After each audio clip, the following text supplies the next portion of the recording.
പാമ്പിനെ കണ്ട് പേടിച്ചു നിന്ന തങ്ങളെ ഷംസു യാത്രയാക്കിയതും ഒരു ഞെട്ടിപ്പിക്കുന്ന പ്രകടനത്തോടെയായിരുന്നു.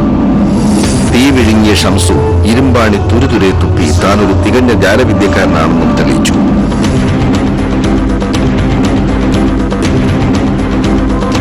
മാജിഷ്യന്മാർ ഒരുപാട് മാജിക് നിങ്ങൾ സ്റ്റേജിലെല്ലാം കണ്ടിരിക്കുമല്ലോ അല്ലേ?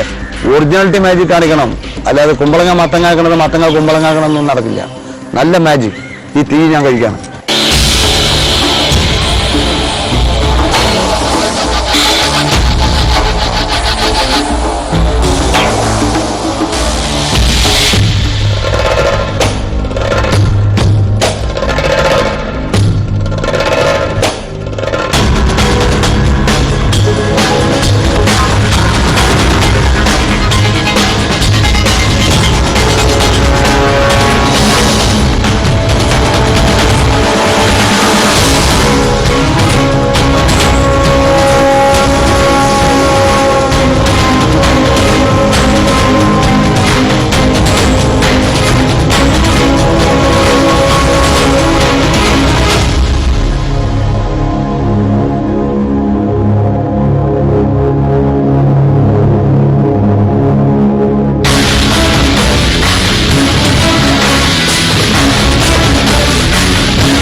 ചെർപ്പളശ്ശേരി ഷംസുദ്ദീന്റെ വീട്ടിൽ നിന്നിറങ്ങുമ്പോൾ മനസ്സിൽ നിറയെ പാമ്പിനെ സ്വപ്നം കണ്ട് പേടിച്ച് ഞെട്ടിയുണർന്ന ആ പഴയ രാത്രികളായിരുന്നു.